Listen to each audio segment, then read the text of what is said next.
Aujourd'hui, nous allons implémenter les... Dans l'économie, On a couvert les concepts de base, les fondamentaux.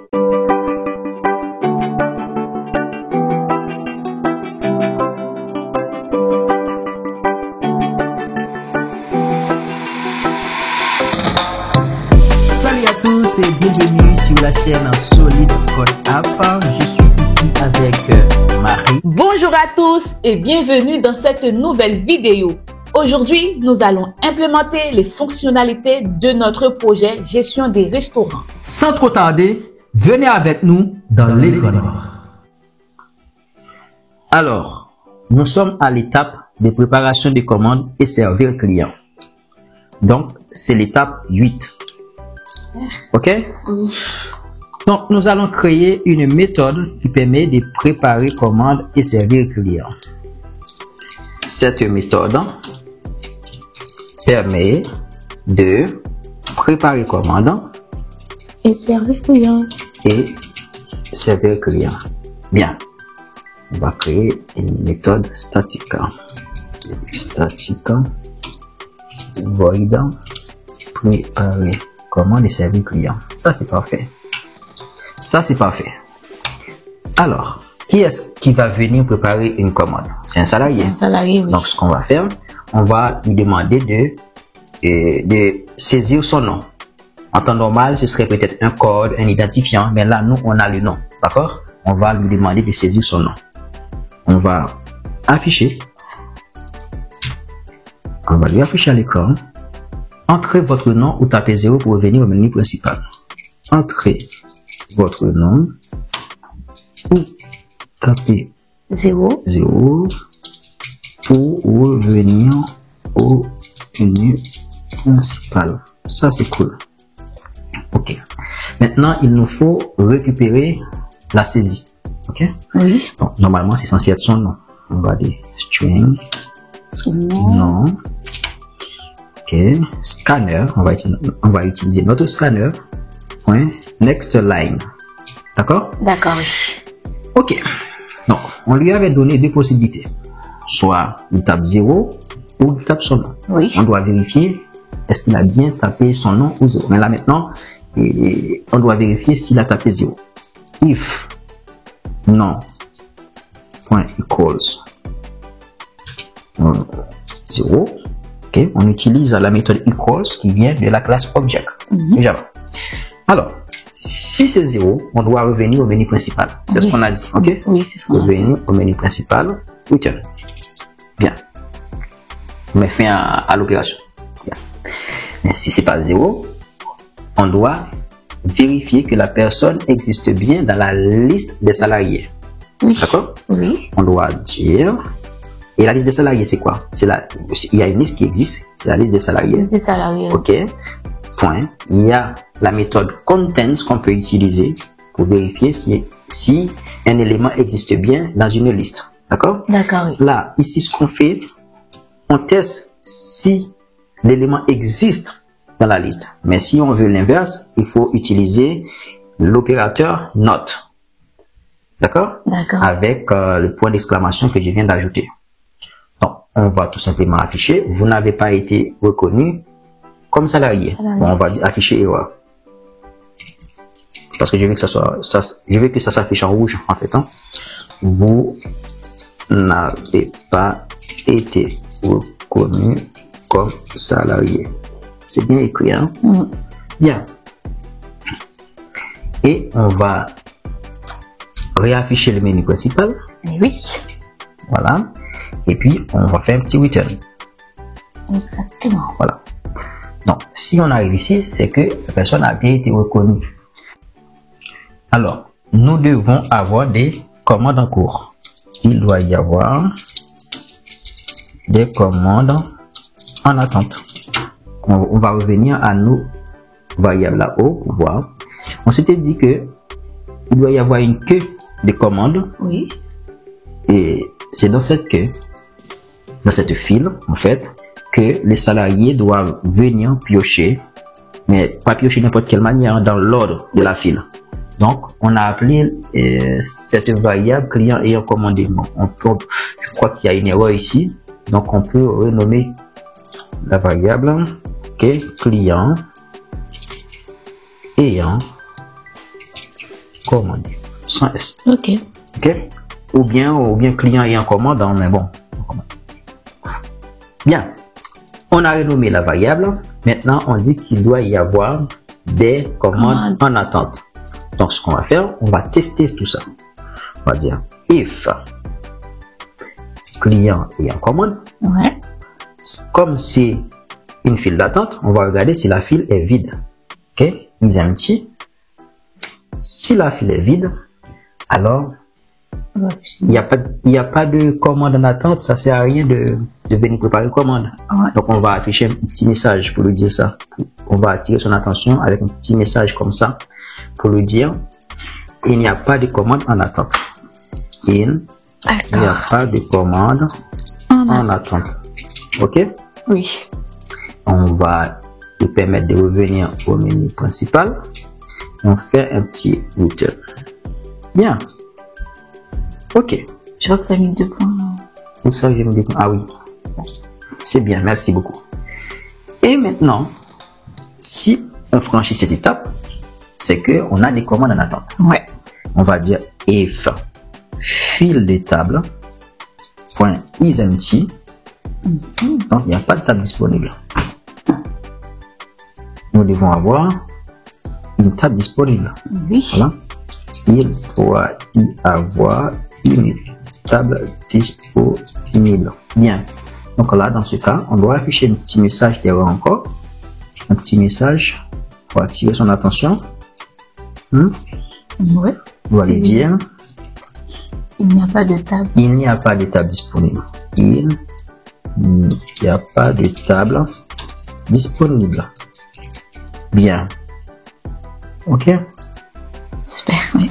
Ok. Et on pense quand même à afficher, à lui permettre de revenir au menu principal. Faisons un petit return. Bien. Ok. Maintenant, nous allons voir un petit peu pour les assiettes. Parce que c'est possible qu'il y ait des tables qui n'aient pas suffisamment d'assiettes. Donc, pour le cas des assiettes, on doit réfléchir. C'est pas une assiette par table. Il peut y avoir plusieurs assiettes par table. Ok, oui. Donc, ce qui veut dire pour une seule commande, il peut y avoir plusieurs assiettes. Parce qu'on s'était dit que c'est une assiette par plat commandé. Ok. Donc, ce qu'on va faire dans un premier temps, on va faire comme si c'était une assiette. On va regarder est-ce qu'il y a encore des assiettes. Ok. D'accord. On va dire if pile d'assiettes point is empty. Alors, on doit afficher un message pour nous dire il n'y a plus d'assiette disponible. On va dire afficher erreur. Il n'y a pas d'assiette disponible. Comment disponible. Bien. On va toujours revenir au menu principal avec un petit turn aussi. Bien. Mais ça suffit pas. Ça suffit pas. On doit réfléchir au fait que il est possible qu'il y ait encore des assiettes, mais c'est pas suffisant pour la commande. D'accord, oui. Il peut y avoir des assiettes, mais c'est pas suffisant pour la commande. Donc, il faut quand même encore attendre. Donc, ce qu'on va faire, on doit récupérer la commande cette fois-ci. Ok? On va récupérer la commande.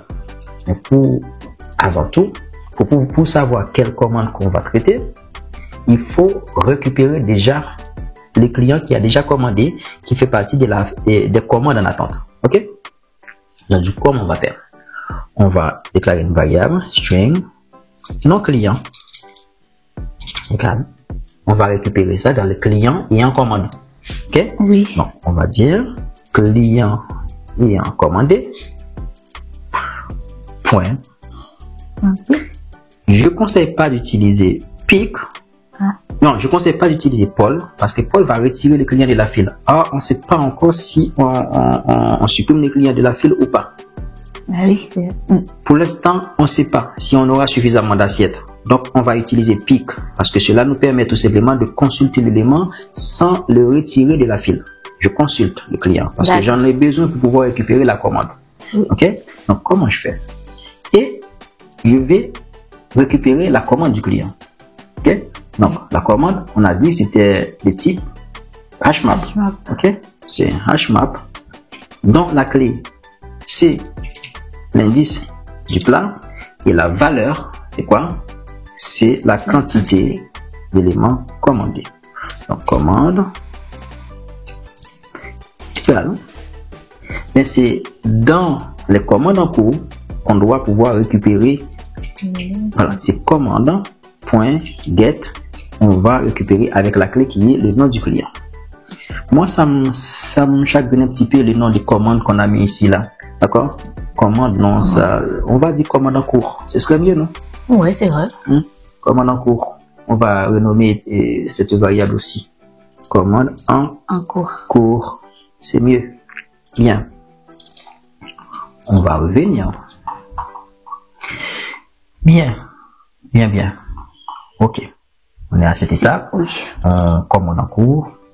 On récupère la commande du client. On a le nom du client. C'est une très bonne chose. Maintenant, on doit regarder grâce à ça combien de plats qui existent dans cette commande. Et on va comparer avec le nombre d'assiettes qui existent actuellement, qu'on a actuellement. Si la commande a plus de plats que d'assiettes, alors on va pas préparer cette commande. D'accord. On doit attendre. Alors, il nous faut calculer le nombre d'assiettes qu'on doit utiliser pour cette commande. Donc, comment on va faire? Nous allons tout simplement créer une méthode. Cette méthode permet de calculer le nombre d'assiettes à utiliser par cette commande. Bien. Donc là, ce qu'on va faire, on va créer la méthode public statique int calculer nombre assiettes comme ça, et ça prend en paramètre une commande, c'est une HMAP, integer, et commande. Bien. Donc maintenant, on doit retourner le nombre d'assiettes. Ok? Int nombre assiettes à utiliser égale 0. On doit parcourir notre HMAP. Nous allons utiliser une boucle for each pour ça. Bon, avant tout, je me permets de faire un return sur nombre assiettes. Ok? Donc du coup, nous allons parcourir notre HMAP. On va dire parcourir les HMAP commande. Bien.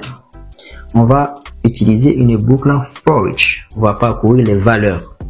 Ok? Oui. C'est-à-dire c'est le nombre de plats qu'on veut.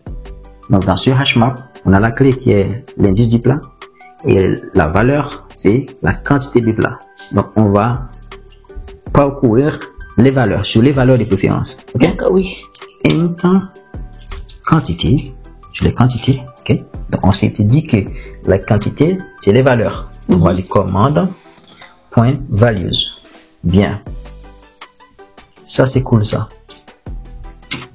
Maintenant, ce qu'on va faire, on va tout simplement faire une addition. C'est nombre assiettes plus égal. Ça nous permet d'additionner et d'affecter en même temps. Oui. Ok? Donc, quantité. Et au final, notre nombre d'assiettes est retourné. Ça, on est content. On va tout simplement int assiette à utiliser. Hein? On va faire appel à notre méthode calculer assiette. Ok? Oui. Calculer nombre assiette. On va lui passer la commande en argument et on va comparer la quantité d'assiettes qu'il y a dans la pile avec assiette à utiliser pour la commande. Oui. On va dire if pile d'assiettes, pile d'assiettes point size est inférieur à assiettes à utiliser. Oui. Alors, il y a un petit problème. On doit afficher un petit message pour attirer l'attention Du salarié. exactement. Ok, on va lui dire, il n'y a pas assez d'assiettes. Il n'y a pas assez d'assiettes disponibles pour cette commande. Là, on est plus précis dans le message. Hein? C'est vrai, oui. Ok. Donc, on va revenir au menu principal. Revenir au menu principal. Un petit return. Bon. Donc, maintenant, on a franchi toutes ces étapes. Ça veut dire, tout se passe bien, il y a assez d'assiettes, on a suffisamment, on a tout. Ok. Ok. Maintenant, qu'est-ce qu'on va faire? On va faire appel à une autre méthode. On peut l'appeler préparer commande, c'est-à-dire on donne notre feu vert pour préparer commande. Actuellement, nous avons fait un ensemble de contrôles. Maintenant, il nous faut préparer la commande. D'accord? Nous allons créer une méthode. On va nommer notre méthode préparer commande. Pour préparer la commande, il lui faut quoi? Quel est le salarié qui va préparer la commande? Ok, il nous faut cette information. Il nous faut aussi la commande. Aussi, oui. On aurait pu récupérer la commande, mais puisqu'on l'a déjà, à quoi ça sert de me laisser aller récupérer encore, ok? Et puis, ce serait bien de me donner quelle quantité d'assiettes à utiliser. Comme ça, j'aurais pas à refaire les calculs, puisqu'on l'a déjà cette information, assiettes à utiliser. Donc, je vais lui demander 3 paramètres. Ok. Oui. Donc, on va dire, cette méthode permet de préparer la commande d'un client. Bien. Public statique void. Ok. Préparer commande. On doit prendre en paramètre le nom du salarié qui prépare la commande.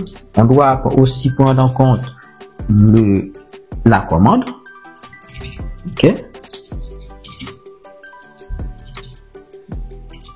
Ok. Donc ça c'est la commande. C'est un hash map. On doit aussi prendre en considération le nombre d'assiettes à utiliser. Int. Oui. Bien.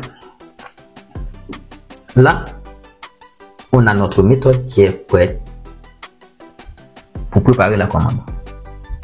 On va peut-être mettre un petit délimiteur pour dire préparation de commande. Bien. Et puis, on va peut-être afficher une autre information pour indiquer que la commande est en cours de préparation. D'accord? Ouais. On va dire afficher message et commande en cours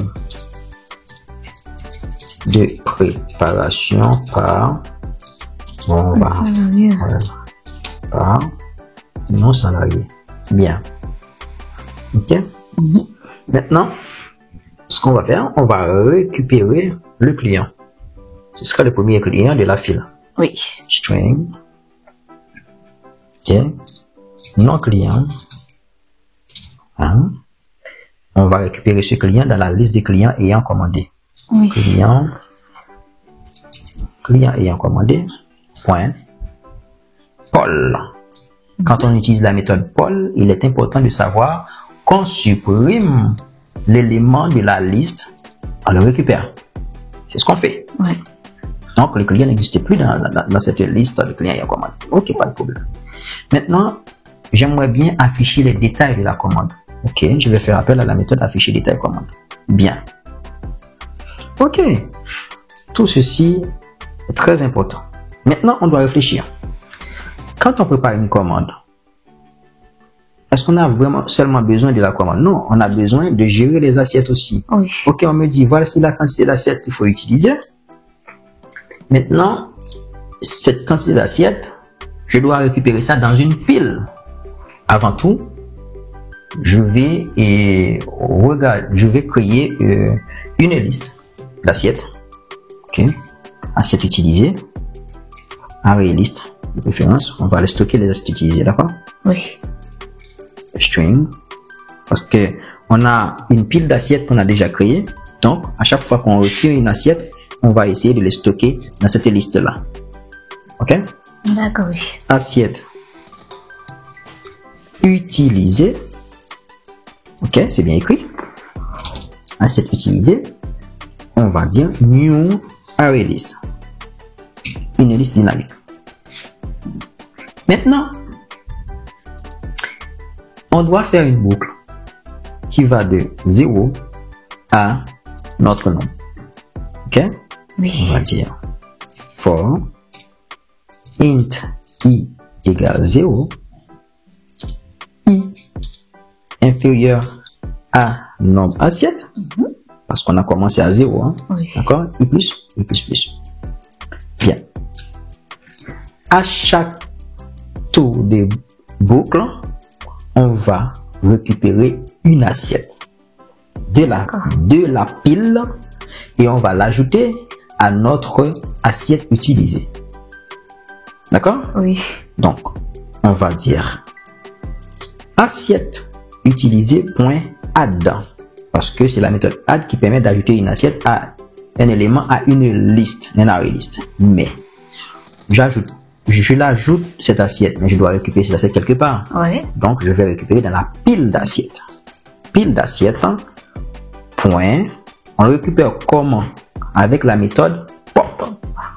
On vient tout juste d'alimenter une liste d'assiettes utilisées. Ça, c'est intéressant.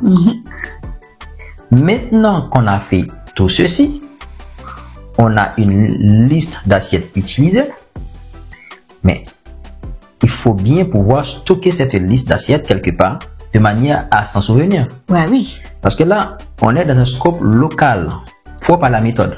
C'est-à-dire, une fois qu'on quitte cette méthode, on n'a plus ces informations. Donc, on va devoir stocker cette liste d'assiettes quelque part pour indiquer aux salariés que ces assiettes ont bien été utilisées dans telle commande. D'accord? D'accord. Donc, on va créer une variable ou bien un attribut. Ça va être quoi? Ça va être de préférence un hashmap. OK? Qui va stocker, dont la clé serait le client et la valeur serait la liste d'assiettes utilisées. OK? Oui. On va dire statique hashmap string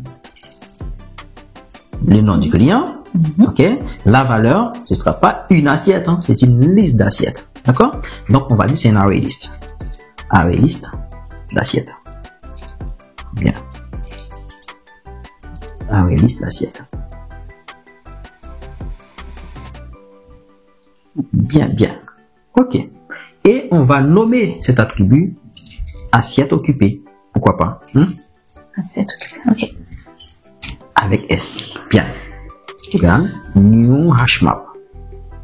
C'est pas cool ça? Oui. Oui, c'est cool. Donc, assiette occupée.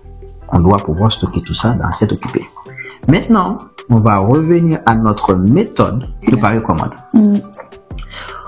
On est revenu à notre méthode. OK? Et on va tout simplement dire assiette occupée. Point put. N'oublie pas que c'est la méthode put qui permet d'ajouter une paire clé valeur à notre ami hashmap. Donc, on lui donne le nom du client comme clé et la liste d'assiettes comme valeur. Point virgule. Bien. Tout ça a l'air intéressant. Ce qu'on va faire, c'est que on va simuler un temps d'attente. OK? D'accord. On va dire int attente. On va simuler ce temps d'attente à 5 secondes. Là, je donne des millisecondes, hein, d'accord? D'accord. Et là, je vais dire 5 secondes. Temps d'attente, 5 secondes. Bien. Comment on va simuler cette attente? On va utiliser la méthode sleep du thread principal de Java. Bon. C'est tout simplement thread.sleep qu'on va utiliser. OK? Mais cette méthode nous dit il faut utiliser un try catch pour sécuriser tout ça, parce que si jamais ça plante, au moins ça va pas planter notre application. Thread.sleep, tu vois, tu dois sleeper avec un temps d'attente. Et puis on va faire un petit catch exception, En cas d'exception, il faut récupérer l'exception. OK? Oui. Exception. Bon. En cas d'exception, comme c'est quelque chose que j'ai fait un petit peu pour le fun, tu vois, on va pas alerter l'utilisateur juste pour ça. D'accord? Donc, en cas d'exception, ta commande est un peu plus tôt, un peu plus tôt. Oui. Bon. Bon. On va dire ne rien faire. Et maintenant qu'on a terminé cette attente, on peut tout simplement lui dire que bon, c'est bon. La commande est prête pour tel client. OK? Oui. On doit afficher succès. On va dire commande prête pour notre client. On va dire, on a le nom client ici. On pourrait aussi lui afficher une information pour estimer son temps d'attente. Hein. Qu'est-ce que tu en penses? Ouais, c'est une bonne idée, ça. Oui, on peut faire ça. Mais c'est avant de passer ici. On doit indiquer. On doit dire, OK? La commande sera prête dans, comme on a dit 5 secondes, mais il faut bien dire 5 secondes. Ouais. OK? Et comme attente, c'est 1 milliseconde, on peut dire c'est attente, OK, divisé par 1000. Bien. OK. On va tout simplement faire une petite concaténation avec seconde. Bien. Maintenant qu'on a créé notre commande, notre méthode préparer commande, nous allons l'utiliser. Après avoir fait tous les contrôles, on doit utiliser notre méthode préparer commande. Cette méthode prend les arguments non salarié, commande, asset à utiliser. Maintenant que la commande est prête, faut maintenant qu'on livre la commande. Ouais. Nous allons livrer la commande. Pour livrer la commande, nous allons créer une méthode, bien nous allons implémenter une méthode et on va nommer cette méthode livrer commande. OK? D'accord, oui. On commence ici. Cette méthode permet de livrer une commande. Bien, on va dire public static void livrer, c'est le nom de notre méthode, hein? Commande. On va indiquer le nom du salarié. OK. Nom du salarié. On va prendre la commande aussi. HMAP. Integer. La commande à livrer. Et puis, qu'est-ce qu'on peut utiliser encore pour cette commande? Bon, on va prendre le nom du client. OK. String nom client. Bien. Arrivé ici, on va ajouter un petit délimiteur. Oui. Voilà. On va dire début de livraison commande. Maintenant, qu'est-ce qu'il y a à faire quand on fait une livraison de commande? Peut-être qu'on pourrait afficher un petit message. Afficher livraison de commande en cours par le salarié. Un salarié. Bien. OK. On va peut-être afficher les détails de la commande, peut-être, non? Ouais. Pourquoi pas? On va s'amuser à faire ça. Là, il manque quelque chose pour la livraison. Qu'est-ce qu'il manque pour la livraison? Une table. Ah, il faut bien livrer sur une table. Ouais. Donc, il va falloir qu'on récupère une table. Bon, on va dire string, table, la table qu'on va utiliser. On va aller dans la file des tables. On va faire un petit Paul. On récupère cette table. Ouais. Sauf que cette table, on ne fait pas que récupérer cette table. Il faut qu'on ajoute cette table à une liste de tables occupées. Donc c'est pour cela, on va remonter un peu plus haut. pouvoir créer cet attribut. Bien. Ce sera un hashmap dont la clé sera le nom du client qui occupe la table. Ouais. Ok. Et la valeur, ce sera la table. La table. Ok? Oui. Donc, ce sera quoi? Statique, hashmap, string pour le nom du client et string aussi pour la table. Ok. Bien, on va nommer cet attribut table occupée.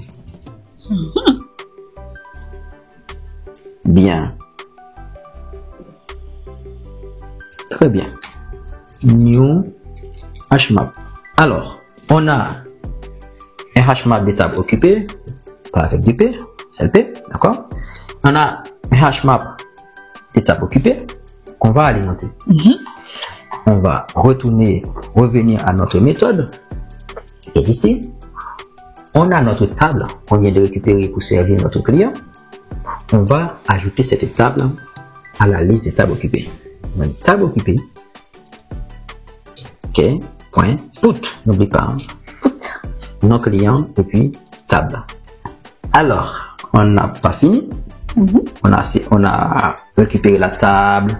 On a déjà les commandes préparées et tout. On est en train de livrer. Mais il faut afficher quelques messages. On va dire afficher. Parce que la livraison réussit. Hein. Afficher succès. On va dire tout simplement livraison de la commande. Livraison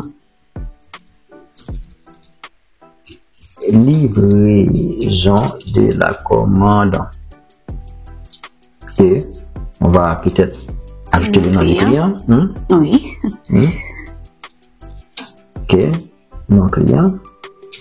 Voilà. On va peut-être dire sur quelle table. Ouais. Sur la table. On va indiquer sur quelle table. Et puis, on va afficher un autre message succès. Afficher succès. Bien. Commande livrée avec succès. Ouais, super. Commande livrée avec succès. Ok. Bien. Là, on a livré. Ici, on doit maintenant faire appel à notre méthode livrer commande. Ok? Oui. Nous allons utiliser et faire appel à notre méthode livrer commande. On lui donne le nom du salarié, la commande et le client. On a préparé et on a livré. Ok? Oui. Et maintenant, qu'est-ce qu'il faut faire? Puisque tu as préparé la commande, tu l'as livrée. Il faut peut-être donner la possibilité de revenir au menu principal. Revenir au menu principal. Bien. Ça, c'est cool, ça. Maintenant, nous allons voir ensemble l'étape 9, gestion de l'addition et du paiement. Donc, nous avons servi notre client. Maintenant, il faut lui permettre de demander l'addition. Bon, on peut enlever ça. Hein. Tac, tac, ok. On va permettre à notre client de demander l'addition. Ok. Bon, c'est pas encore créé. On va créer la méthode. Demander addition et paiement. Public static void. Demander addition et paiement. Notre client demande addition. On va faire un petit début délimitateur, non? Ouais. On va dire demande d'addition et paiement. Ok? D'accord. Demande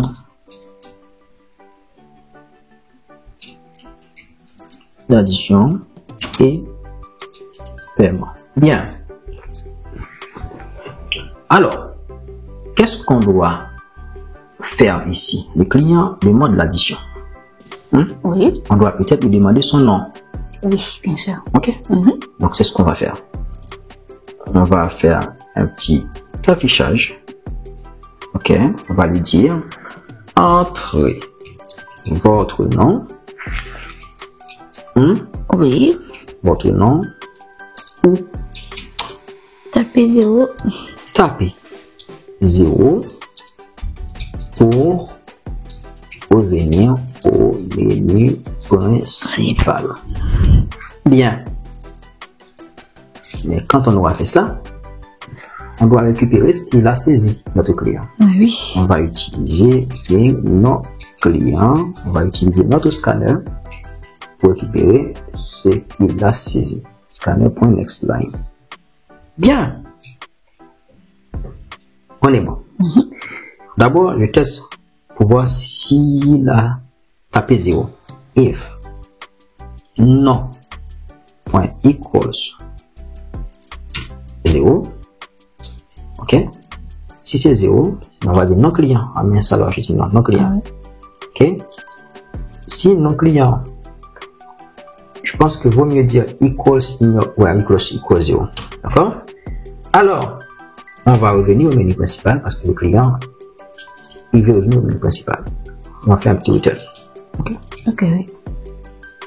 Mais, et si le client demande l'addition, mais il n'a fait même pas commandé. Donc, on va tester tout ça. Ok? Oui.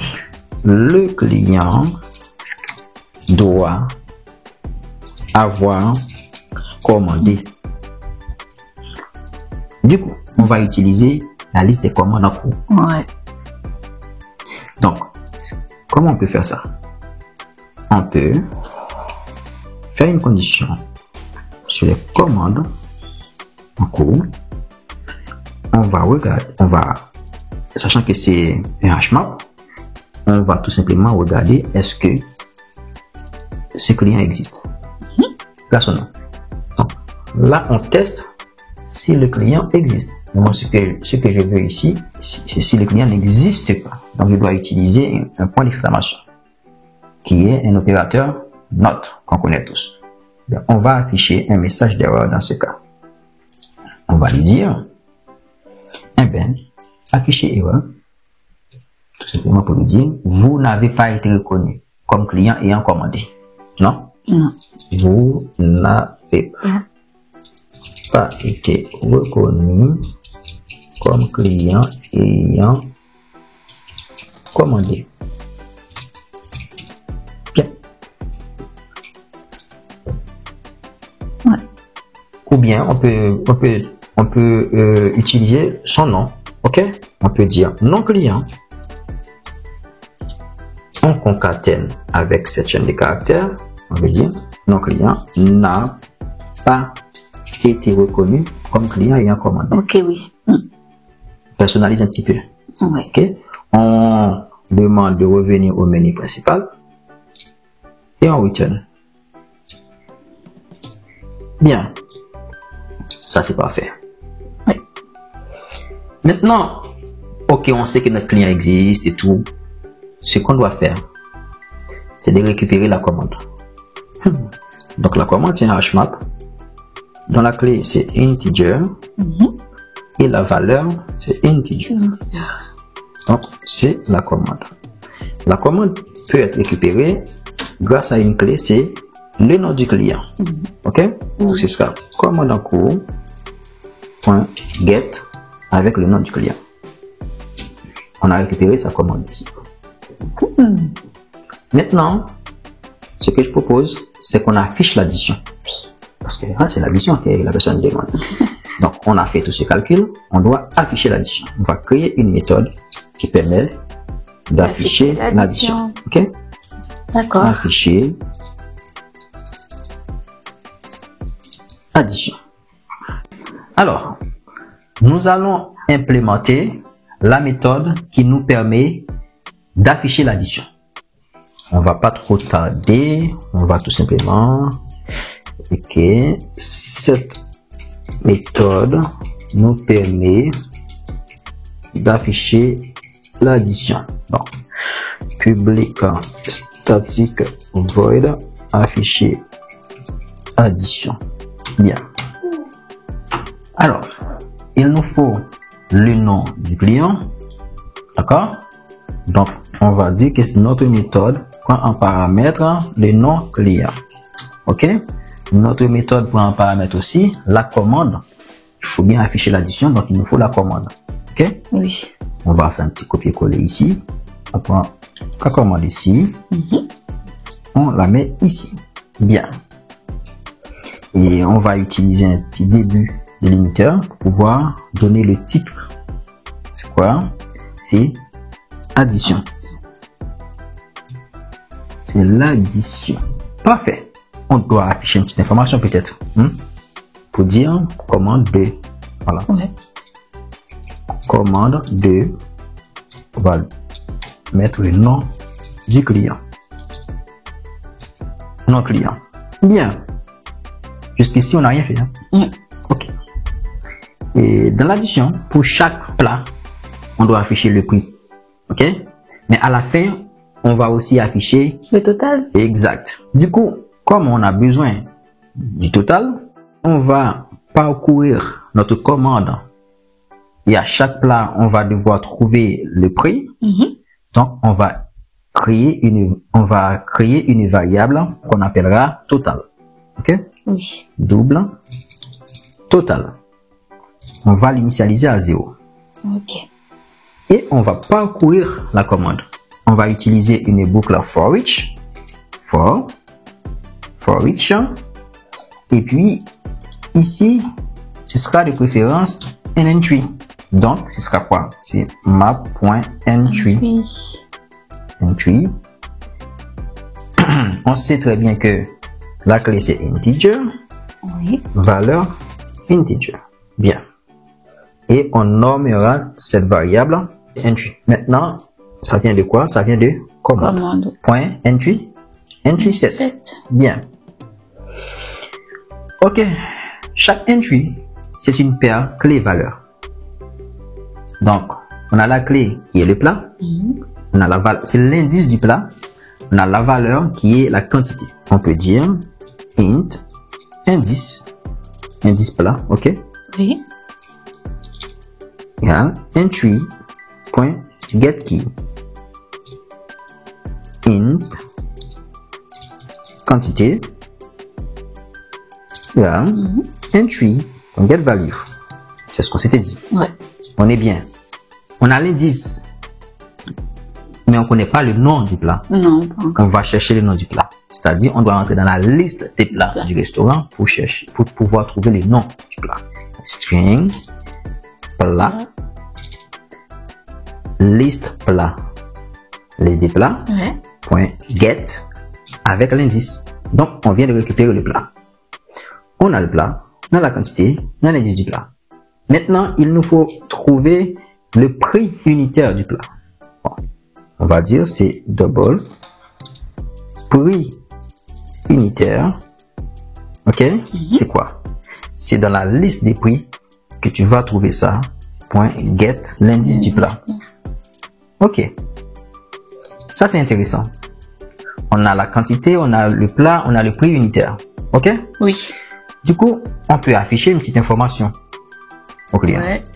Mais avant d'afficher l'information, on va essayer de trouver le prix. Le prix. C'est une sorte de sous-total, en fait, si tu veux, pour ce plat. OK? Oui. On va l'appeler prix. On va nommer ça prix. D'accord? Double prix. C'est le prix unitaire à multiplier par la quantité. OK. Bien. Maintenant, on va afficher une information. Afficher. OK. On va mettre un petit tiret comme ça. Ça va être plus classe. On va afficher. C'est comme si on va dire si la personne a pris 2 quiches, on va écrire 2 quiches. Donc, il faut mettre la quantité. OK? Oui. Quantité ici. Plus. On va mettre un petit espace quand même. OK? Et là, on va mettre le nom du plat. Donc, plat. OK? Maintenant, on va utiliser un petit séparateur. Moi, je pense que je vais utiliser 2 points comme séparateur. Maintenant, on va tout simplement concaténer avec le prix. Bien. On va faire encore une concaténation parce qu'il faut indiquer si c'est euro, si c'est dollar et tout. Donc, on va dire euro. On va préciser c'est du TTC. Et comme on doit afficher le total à payer, on va tout simplement penser à affecter cette valeur, le prix, au total. Voilà. On fait une petite addition. On dit total plus égal prix. Voilà. Donc, à chaque tour de boucle, on ajoute ce prix-là au total. Quand on aura fait ça, on a presque fini. Ce que nous allons faire maintenant, c'est tout simplement d'afficher le total. Total à payer. OK? Afficher. On va le dire total à payer. Total à payer. Et on va écrire total. Et puis, on n'oubliera pas d'écrire euro entre parenthèses TTC. Bien. Très bien. Là, on vient d'afficher l'addition. Maintenant, ce qu'il faut faire, il faut appeler cette méthode afficher addition. On va l'appeler ici. OK? Ici, c'est O. C'est la méthode demander l'addition. On va dire afficher addition. Il prend en paramètre le nom du client et la commande. Très bien. Bien, bien, bien. Donc, on lui affiche l'addition. Madame, tenez l'addition. Mais on attend aussi qu'il paye. Bah, évidemment. Il faut que le client paye. Donc, du coup, on va créer une autre méthode qui permet de payer. Maintenant, il est temps de passer au paiement. On vient d'afficher l'addition. Oui. Il nous faut lui demander de payer. Oui. Donc, on va tout simplement créer une méthode qui permet de payer l'addition. OK? On va dire public statique void payer addition. OK? Alors, cette méthode, on va faire comme l'autre méthode. La méthode afficher addition, on va lui donner le nom du client. OK? Et la commande. D'accord? En faisant ça. Maintenant, quand on arrive à l'intérieur de la méthode, on va mettre un petit délimiteur. OK? Début délimiteur. On va dire paiement. Et on peut lui indiquer une petite information. Afficher. Veuillez saisir le montant de la commande. OK? Oui. Bien. On a fait ça. Et il va saisir quelque chose. Donc, on va récupérer sur quelque chose. Oui. Comme c'est un montant, on va choisir de prendre un double. OK? On va dire montant commande égale scanner.next double. Bien. On vient récupérer le montant. Ça, c'est parfait. Oui. Et sachant que quand on utilise scanner pour les integers, pour les doubles, on doit toujours penser au retour à la ligne qu'on a quand on tape sur la touche entrée. Donc, on doit faire scanner.nextLine. Là maintenant, on n'est pas sécurisé. On n'est pas sécurisé parce que si jamais l'utilisateur tape autre chose qu'un double, notre application plante. Donc, il faut sécuriser tout ça avec un try catch. Try et puis catch. Bien. On va catcher l'exception.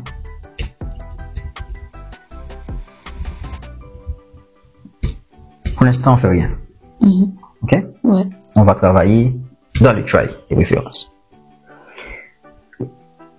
Notre rôle ici, c'est de calculer l'addition. Donc, on va dire, l'utilisateur, le client, doit payer. Ouais. Double, montant à payer, 0. Mais, on doit parcourir la commande pour voir un petit peu combien d'argent que la personne a à payer. OK? Donc, qu'est-ce qu'on va faire? On va utiliser une boucle for each. For each. Mais c'est pas sur client commande, c'est sur la commande entry set. OK? Entry set. Donc ici, ce sera map point entry. Bien. On va point entry, integer. Bien. Integer. Bien, bien, bien.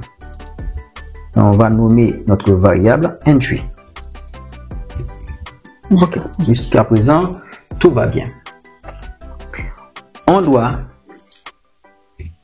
récupérer le prix. D'accord? Donc le prix, c'est un double. Prix, c'est quoi? C'est la liste des prix. Liste des prix, point get. Et on va prendre entry, point get key. Parce que la clé de la commande, c'est bien en fait l'indice du plat. Du plat là. Oui. Voilà. Donc, si on fait liste des prix.get, entry.get key, donc on aura le prix unitaire. Ok. Pas prix, hein, prix unitaire. Bien. Avec ce fameux prix unitaire, on peut tout simplement connaître le prix. Ok. Double prix, c'est prix unitaire à multiplier par la quantité. La quantité, on a dit que c'était les valeurs de la commande. Donc, c'est entry.getValue. Ça, c'est la quantité. Ok. Donc, maintenant, on doit faire en sorte de passer cette valeur-là, ce prix, à montant à payer. Donc, on va tout simplement dire montant à payer plus égal le prix. À chaque tour de boucle, il va ajouter un prix à montant à payer. Jusqu'à ce qu'au final, on a le montant à payer. Maintenant, on a le montant à payer. On doit tout simplement vérifier que le montant de la saisie correspond bien au montant à payer. Ok. Ah ben oui. Oui. Sinon, je vais vérifier. Je vais dire, si le montant commande, le montant qu'il a saisi, je peux dire montant saisi de préférence. Hein? Montant saisi. Si le montant saisi est inférieur au montant à payer, alors il y a un problème. Ok? Il y a un problème. On doit lui dire, le montant payé est inférieur à l'addition. Ok? Oui. Afficher erreur. Le montant payé est inférieur au montant de l'addition. Je dis ça. Au montant de la commande. Bien. Alors, si le montant saisi est inférieur au montant à payer, alors on affiche ce message d'erreur. Ok. C'est pas que ça. On doit demander à nouveau, on doit lui afficher à nouveau le formulaire qui lui demande de payer l'addition. Voilà, à un moment donné, il faut bien payer. Oui. Ok? Donc, on va lui dire payer l'addition. Payer addition. Bien. Return. Bien. On continue. Hein? Donc, c'est-à-dire, on ne tient pas compte si l'utilisateur paye plus que ce qu'il a consommé. Si tu as payé plus que tu as consommé, c'est pas grave. C'est tout simplement, tu as faim. Tu as un pouvoir. Voilà. C'est pas grave. Arrivé ici, c'est que le montant est bon.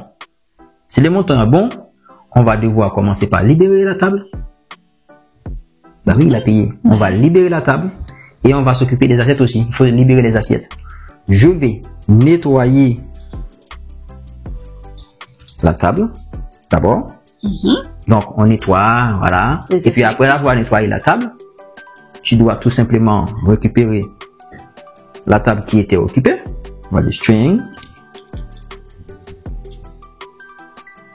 table. Tu dis, je vais dans la liste des tables occupées.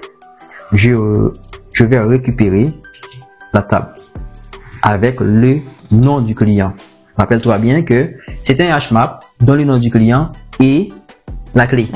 Donc, j'ai la table. D'accord. La table a été récupérée, nettoyée et tout.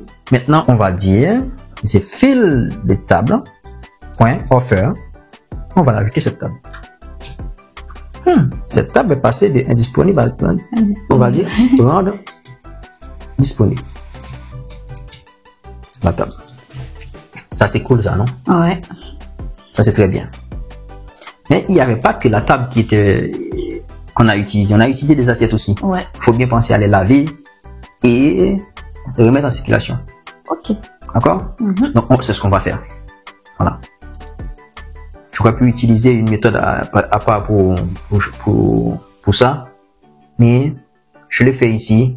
On verra après. Ok? Ok. Donc, je vais récupérer la liste des assiettes qui ont été utilisées dans cette commande. Donc, on va dire array list. Ce serait un array list de string en fait. Hein? Ok? Oui. String, parce que c'est une liste d'assiettes. On va récupérer les assiettes. Les assiettes, pourquoi pas. Ce sera assiette occupée. Point get avec le nom du client. Oui, oui, nom client. On récupère les assiettes sales. Oui. On va laver les assiettes. On va les remettre en circulation. Donc, comment on fait? On va tout simplement faire une petite boucle. Hein? Un petit for each. For each. Voilà. Sur chaque assiette, je vais ajouter ça à la pile. Donc, on va dire pile d'assiettes. Point. On va pusher. D'accord? On va faire un petit push. C'est pas table. Hein? Qu'est-ce que tu me fais? Là, c'est assiette. Ok? Là, c'est assiette. Puis l'assiette. Ok, c'est bon. Voilà. Donc, les assiettes ont été récupérées, lavées et ajoutées à la pile d'assiettes. Et il y a quelque chose qu'on a fait. On est content, mais il y a un problème. C'est moi. Le problème est que on récupère les assiettes, mais on les a pas encore virées des assiettes occupées. Hein. On a juste récupéré pour pouvoir ajouter, mais on les a pas encore supprimées Il faut qu'on... de la liste. Mais après tout ça, il faut penser à les supprimer. Voilà, enlever de la liste des assiettes occupées. Il faut penser à faire ça. Comment on fait? On va tout simplement utiliser assiette occupée, point, remove. On va donner la clé. La clé, c'est quoi? Mais c'est le nom du client. Oui. Bien. Et on va faire exactement enlever les assiettes de la liste de la table. Alors, il faut faire table occupée, point, remove, nos clients. Bien.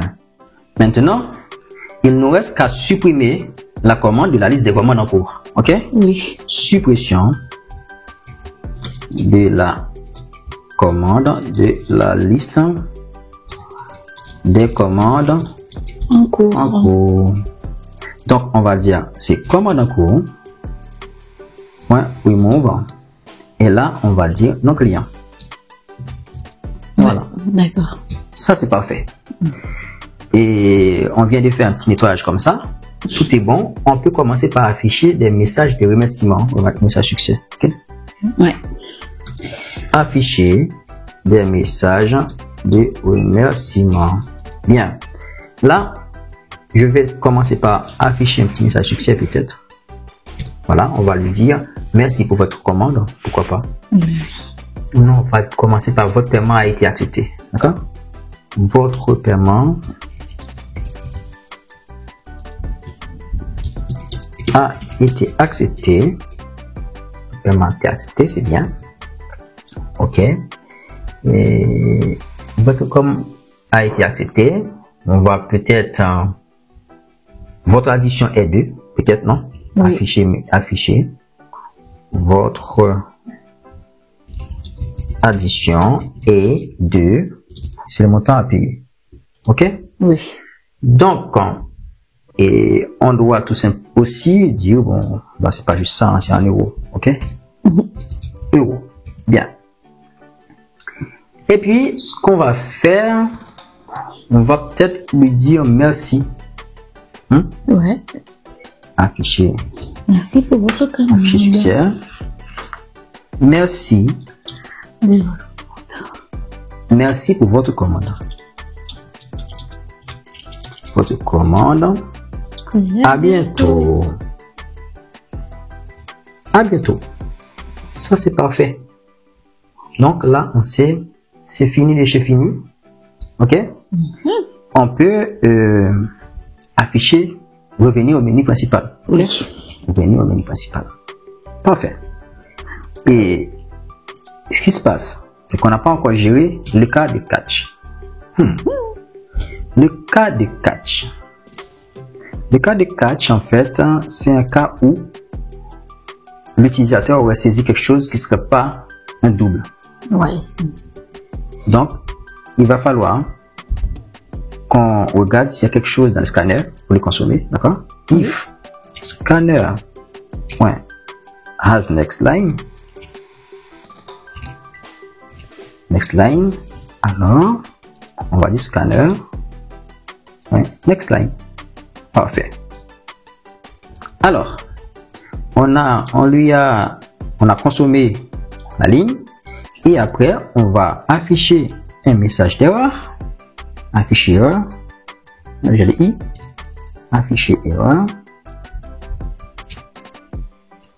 Une erreur si produite. VC. Bien. Mais il faut lui donner la possibilité de réessayer. Oui. Donc on va faire appel à la même méthode. Payer l'addition. Voilà, faut payer. Tant que tu. Ça, maintenant qu'on a fini d'implémenter cette méthode qui permet de payer l'addition, il faut bien l'appeler ici. Par exemple, quand on dit demander l'addition et payer, ok, on affiche l'addition et puis par la suite on lui demande de payer l'addition. Ok? Oui. Payer l'addition. Payer l'addition. Il donne le nom du client et la commande. Alors, nous allons aussi profiter pour retirer l'appel à cette méthode ici. Ok? Oui. Pour l'ajouter dans la méthode appelante qui est la méthode demander l'addition et payer. Donc, quand on aura affiché l'addition, le client aura payé, on revient au menu principal. C'est mieux comme ça. Ouais. Alors, voyons ensemble le choix de, par exemple, afficher les plats. On va créer cette méthode. Bon. Si quelqu'un demande d'afficher les plats, on doit afficher les plats. On va créer une méthode qui se nomme static void, afficher plat, afficher les plats. Ok? Ouais. Donc, tu me demandes d'afficher les plats. Je vais t'afficher en fait le menu du restaurant. Afficher menu du restaurant. Mais après avoir affiché ce menu, je vais aussi t'inviter à revenir au menu principal. Ouais. Donc on fait revenir au menu principal. Ça c'est cool. Alors, on a implémenté pas mal de méthodes, notamment cette méthode, je peux la décommenter. On a aussi une méthode qui permet à nos clients de voir la file d'attente. Bon, dans la vraie vie, tu viens, tu regardes, tu vois la file d'attente, ok? Ouais. Mais là, dans notre application, on donne cette option-là, ok? Voir file d'attente. On va créer cette méthode qui permet de consulter la file d'attente justement. On pourrait dire consulter file d'attente, hein. Mais bon. Public static void voir file d'attente. Parfait. Donc il vient, il demande à voir file d'attente. Maintenant, je propose de faire un petit début délimitateur quand même pour écrire file d'attente. Bien, le client demande à voir la file d'attente. Nous devons vérifier s'il y a quelqu'un dans la file d'attente ou pas. On va dire if file d'attente .isEmpty, alors on n'a qu'à lui donner une information comme quoi ben, il n'y a personne dans la file d'attente. OK? D'accord. Afficher. Afficher. Aucun client dans la file d'attente. D'accord? D'accord. Aucun client dans la file d'attente. Bien. Sinon, on va devoir faire un petit calcul. OK? Parcourir la file d'attente. OK? Oui. On va utiliser la boucle for each sur la file d'attente justement. File d'attente. D'accord? Et là, ce sont les clients. On va nommer notre variable client. Et puis, on va, à chaque tour de boucle, afficher le client. On affiche le client avec sa position dans la file d'attente. Mais pour avoir sa position, sachant qu'on est dans une file, dans une queue, ça ne nous permet pas d'accéder à un index directement. Donc, ce qu'on va faire, on va créer une variable qu'on nommera numéro client, int numéro client, qu'on va initialiser à 1. Et à chaque tour de boucle, on dira que cette variable, c'est le numéro du client. D'accord. OK? Oui. Donc, on va dire, OK, un petit espace, pourquoi pas, plus numéro client, OK? Plus, mettre un petit point peut-être, OK, ça devrait faire, espace ici, et puis on met le client. Bon, je préfère dire non client parce que c'est mieux. OK? Oui. On fait un petit rename, on va dire non client. Parfait. On vient d'afficher le non client. Par contre, si on n'incrémente pas cette variable, tous les clients vont être au numéro 1. Ouais, oui. OK? Donc, il faut incrémenter. Numéro client plus plus. Ça, c'est parfait. C'est parfait. Là, on vient d'afficher la liste des clients. Maintenant, quand on affiche la queue, il faut peut-être qu'on nous propose de revenir au menu principal. Oui. C'est ce qu'on va faire. Revenir au menu principal. Maintenant, il y a une dernière fonctionnalité qu'on n'a pas encore implémentée. C'est la fonctionnalité qui permet de voir en fait le statut des tables. On va implémenter cette fonctionnalité. Voir statut des tables. Est-ce que les tables sont disponibles? Est-ce que les tables sont occupées et par qui? Donc, on va créer cette méthode. Cette méthode permet de voir le statut des tables. OK? Ce sera public statique void voir statut de table. Bien. On va mettre un petit délimiteur. On va l'appeler statut des tables. Statut des tables. Des tables. Bien. OK? Oui. Maintenant, sachant qu'on a une liste de tables occupée et une liste de tables disponible, on va afficher les tables qui sont occupées d'abord. Oui. Bon, c'est un hashmap, hein, d'accord? On va tout simplement parcourir notre hashmap des tables occupées. On va donner des informations. Cette table est occupée par tel client. OK? Oui. On va utiliser une boucle for each. Oui. Sauf que là, c'est pas ce que je veux. Ce que je veux, c'est de parcourir un hashmap de tables occupées. C'est ce que je veux. D'accord? Donc, je vais dire, comme j'ai besoin d'à la fois de la clé de la valeur, je vais utiliser map.entry. Clé valeur. La clé, c'est les clients, donc c'est string. Et la valeur, c'est quoi? Mais c'est la table, donc c'est string. String. On va l'appeler entry. On nomme ça entry. Et c'est table occupée. Table occupée.entry set. Bien.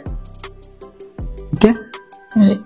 Ici, dans notre entry, à chaque tour de boucle, on a un client et une table. D'accord. Donc, on doit afficher ces informations. Afficher, espace, entry.getKey, ok, plus on catène, hein? Ok, et faut mettre peut-être un petit des points pour séparer le client de la table. Et là on peut dire entry.getValue, .getValue, et on a dit aussi que c'était une table occupée. Ok, donc on peut concaténer encore pour dire c'est une table occupée. Non, je pense que c'est mieux de mettre un tiret, comme ça on sait, après le tiret on a le statut qui arrive. Ok, ça c'est cool. Maintenant ça c'est notre première boucle. Nous avons une deuxième boucle à faire. C'est sur les tables qui sont disponibles. On va prendre la file cette fois-ci. D'accord. Ok, on va utiliser encore une boucle for each, mais cette fois-ci c'est sur la file. Ok, on va dire file les tables. Voilà, et là c'est la table. Nos tables. Ok, chaque table va avoir le statut de disponible ici. Ok, afficher,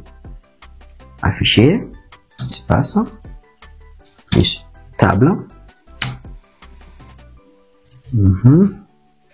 tirer. Ok, on va dire toi tu es disponible. Bien. Ok, ça c'est cool. Et puis, c'est parce que tu demandes de voir les statuts des tables que je ne dois pas te proposer de revenir au menu principal. On va dire revenir au menu principal. Alors, ce système est loin d'être parfait. Il y a un ensemble de cas qu'on n'a pas pris en compte. Par exemple, imagine un client qui décide de voir l'addition avant de payer ou bien avant de manger. Donc, on n'a pas géré ce cas-là. Notre système n'est pas si parfait.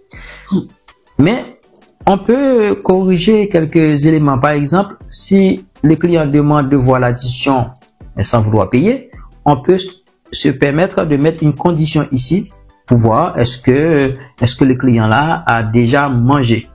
Si table occupée .contains key non client, voilà. Donc seulement si le client a déjà été servi, on va lui demander de payer. Voilà. Ce n'est que dans ce cas, on va dire, bon, écoute, vu qu'il a déjà une table, il demande l'addition, on dit, bon, on peut prétendre que le client a mangé, et là maintenant, il a fini, il veut payer. Ok. Et là encore, loin d'être parfait.